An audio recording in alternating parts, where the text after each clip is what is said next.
Hello everyone, welcome to IPS e-learning program. So dear students, last lectures માં આપણે unit complete કર્યું હતું એટલે read 1 dear dolphins and previous લેક્ચરમાં આપણે ડુ ઇટ યોર સેલ્ફમાં ક્વેશ્ચન નંબર 1 કમ્પ્લીટ કર્યો હતો. તો આજે ક્વેશ્ચન નંબર 2 કમ્પ્લીટ કરવાનો છે. તો ક્વેશ્ચન નંબર 2માં છે to find out sentences with similar meaning to these sentences. એટલે કે અમુક રીડના જ મિનિંગ્સવાળા સેન્ટેન્સ આપેલા છે તો આપણે સેમ નિયરેસ્ટ મિનિંગવાળા એવા જે મિનિંગ નીકળતા હોય એવા સેન્ટેન્સ રીડમાંથી લેવાના છે. તેમાં ફર્સ્ટ આપેલું છે do not draw top fin of a dolphin too big. આવો જ મિનિંગ ધરાવતું સેન્ટેન્સીસ રીડમાં આપેલું હશે એ જ સેન્ટેન્સ આપણે અહીંયા લખવાનું છે એટલે કે બેયના સિમિલર મિનિંગ થતા હશે. શું કીધું છે? Do not draw top fin of a dolphin too big એટલે કે માછલીની પાંખ દોરવાની છે પણ એટલી બધી લાંબી દોરવાની નથી ભયાનક રીતે. તો એવો મિનિંગ ક્યાં થતો હતો રીડમાં? તો કે how to draw a dolphin એમાં આવતું હતું ને. તો ચલો એ લખીએ આન્સર આપણે.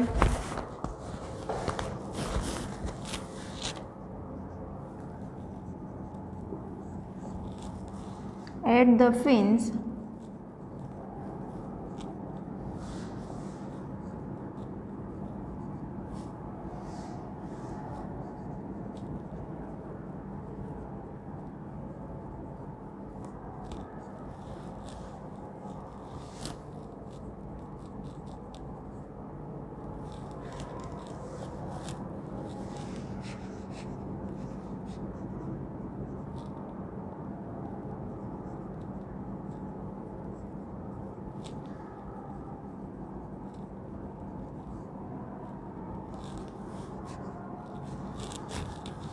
શું કીધું છે?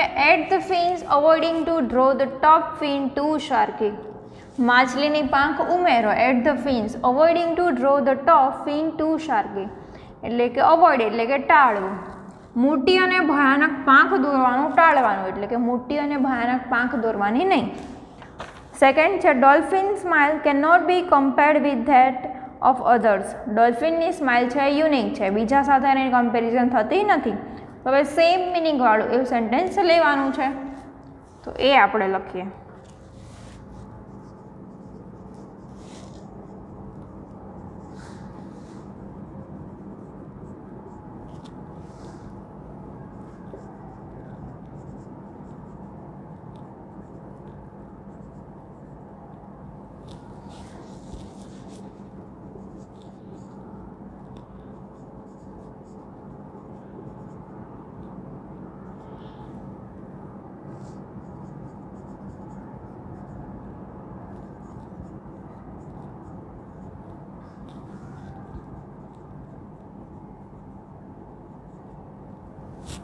Remember that the smile is a distinctive mark of the dolphin. Distinctive એટલે કે વિશિષ્ટ.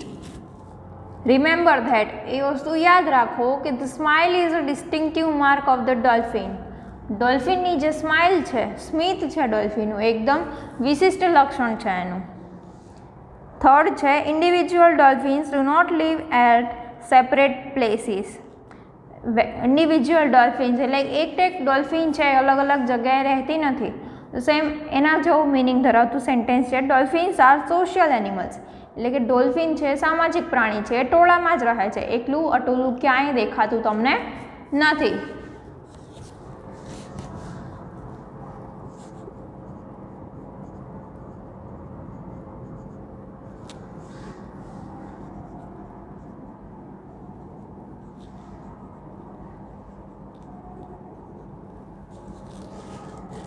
પછી ફોર્થ છે ડોલ્ફિન્સ કીપ મેકિંગ સાઉન્ડ્સ.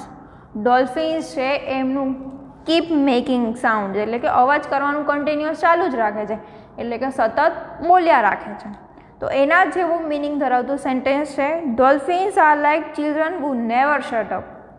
જ્યાં dolphins and language topic start થાય છે તમારો ફોર્થ એમાં ફર્સ્ટ સેન્ટેન્સ છે કે ડોલ્ફિન છે એ નાના બાળકોની જેમ બોલ બોલ કર્યા રાખે છે એટલે કે ચૂપ થતા નથી. તો બંને સેન્ટેન્સીસ સેમ થયા.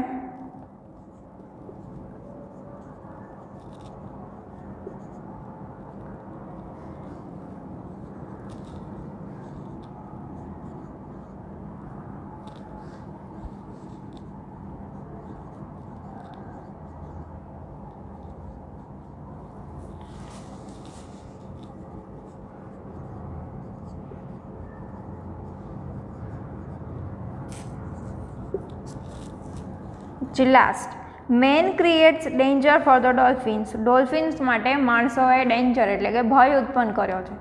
તો એના જેવું મિનિંગ ધરાવતું સેન્ટેન્સ છે ધ ગ્રેટેસ્ટ ડેન્જર.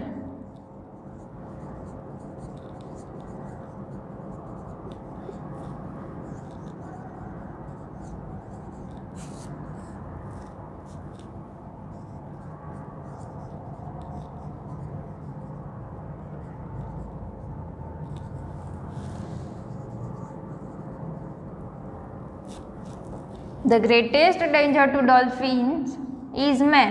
એટલે કે ડોલ્ફિનનો સૌથી મોટામાં મોટો ભય કોણ છે? તો કે મનુષ્ય, માણસ, મેન. 5 સેન્ટેન્સીસ હતા એ કમ્પ્લીટ થઈ ગયા. હવે બીમાં છે, ક્વેશ્ચન નંબર 2 બીમાં છે ક્વેશ્ચન આન્સર. રીડ પરથી જ ક્વેશ્ચન આન્સર છે તો એ આપણે જોઈએ. ફર્સ્ટ ક્વેશ્ચન છે, in what ways are man and dolphin similar? એટલે કે કઈ સમાનતા છે માણસ અને ડોલ્ફિન વચ્ચે? તો એનો આન્સર આપણે લખીએ અને પછી સમજીએ. બી, આન્સર 1.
શું છે આન્સર? તો કે ડોલ્ફિન અને માણસ વચ્ચે સમાનતા શું છે? તો આન્સર છે કે both man and dolphin are intelligent. એટલે માણસ, મનુષ્ય અને ડોલ્ફિન એ બંને બુદ્ધિશાળી છે. It is said that human and dolphin sound patterns are almost similar. અને માણસો અને ડોલ્ફિનની જે ધ્વનિ પદ્ધતિ છે, સાઉન્ડ પેટર્ન્સ, ધ્વનિ પદ્ધતિઓ એ સેમ છે, સિમિલર છે. સેકન્ડ ક્વેશ્ચન છે, list 3 facts about dolphins which you like the most. કોઈ પણ 3 બાબતો લખવાની છે જો ડોલ્ફિન વિશેની તમને ગમતી હોય. તમે કોઈ પણ 3 બાબતો લખી શકો છો જે તમને ગમતી હોય. તો આપણે અહીંયા લખીએ 3 બાબતો.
કઈ 3 બાબતો અહીંયા લખી છે?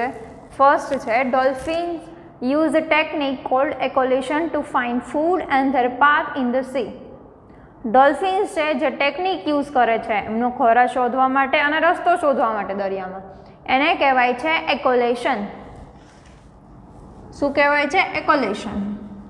પછી સેકન્ડ છે dolphins can make a unique signature whistle that may help individual dolphins recognize each other or make some other kind of conversation.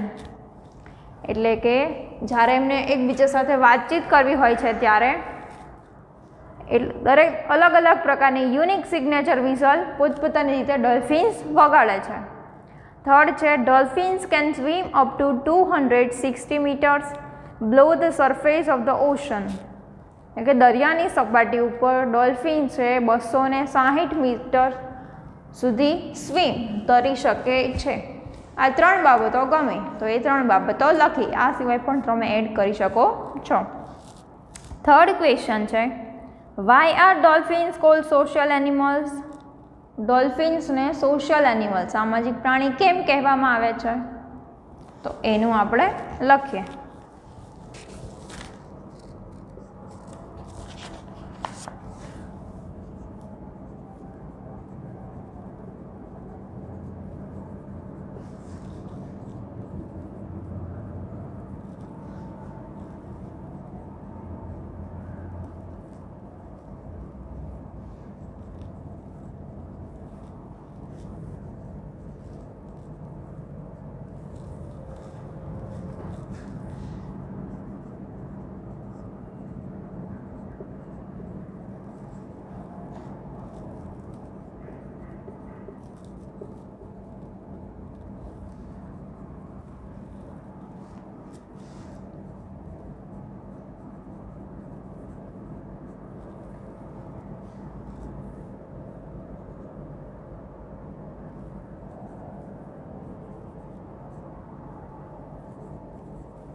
Question હતો કે ડોલ્ફિન્સને સોશિયલ એનિમલ્સ કેમ કહેવાય છે, સામાજિક પ્રાણી? તો આન્સર આવશે dolphins are called social animals because they live in groups and cooperate with one another for activities like getting food. ડોલ્ફિન્સને સામાજિક પ્રાણી સોશિયલ એનિમલ્સ કહેવામાં આવે છે કેમ કે they live in groups એટલે તે ટોળાઓમાં રહે છે and cooperate with one another for activities like getting food. ને કોઓપરેટ એટલે કે સાથ આપવો, એકબીજાને બધી જ એક્ટિવિટીઝમાં સાથ આપે છે. લાઇક ગેટિંગ ફૂડ એટલે કે જેમ કે ખોરાક શોધવો. ફોર્થ ક્વેશ્ચન છે the life of an individual dolphin rest on the other dolphins explain the statement. આ સ્ટેટમેન્ટ છે life of an individual dolphin rest on the other dolphins. એ સ્ટેટમેન્ટને આપણે જસ્ટિફાઈ કરવાનું છે એટલે કે સમજાવવાનું છે. તો ચલો આપણે લખીએ answer.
When dolphins are together, it is easier for them to survive if they cooperate with each other, either through communication. So that dolphins are called social animals.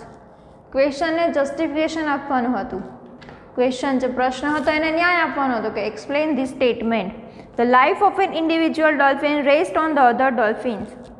એટલે કે ડોલ્ફિન્સની લાઈફ એકબીજા સાથે કનેક્ટેડ છે એમ. When dolphins are together it is easier for them to survive. જ્યારે dolphins એકબીજા સાથે હોય છે ત્યારે એમનું અસ્તિત્વ સર્વાઈવ એટલે કે જીવન જીવવું એ ઇઝી પડે છે એમ. If they cooperate with each other either through communication એટલે કે એકબીજાને દરેક વાતમાં સપોર્ટ કરે છે બધી જ એક્ટિવિટીઝમાં. એ પછી કમ્યુનિકેશન સાથે એમ કમ્યુનિકેશન કરીને યુનિક વિસલ વગાડીને કમ્યુનિકેશન કરે છે અને એકબીજાને સાથ આપે છે દરેક એક્ટિવિટીઝમાં. So that dolphins are called social animals. એટલા માટે છે ડોલ્ફિન છે સોશિયલ એનિમલ્સ છે. જે લાસ્ટ ક્વેશ્ચન છે, list the danger created by man to dolphin. List બનાવવાનું છે ડોલ્ફિન્સને મનુષ્યથી કઈ કઈ વાતમાં ખતરો છે, મુસીબત છે. તો ચલો લખીએ.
ટોટલ 5 પોઈન્ટ્સ લખ્યા છે આપણે કે ડોલ્ફિન્સ માટે કઈ કઈ બાબતે મુસીબત છે, ખતરો છે. તો ફર્સ્ટ પોઈન્ટ આવશે dolphins are killed by dynamite fishing.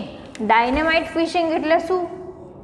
વિસ્ફોટકો દ્વારા એમનો ફિશિંગ એટલે કે પકડવામાં આવે માછલીઓને, એ પણ એમના માટે ખતરો છે. સેકન્ડ છે boat accident also killed dolphins. Boat accident થાય ડોલ્ફિનનો ત્યારે પણ. એ થર્ડ પોઈન્ટ છે marine pollution in the form of oil, chemical and metal in the natural environment of the dolphin is also a threat.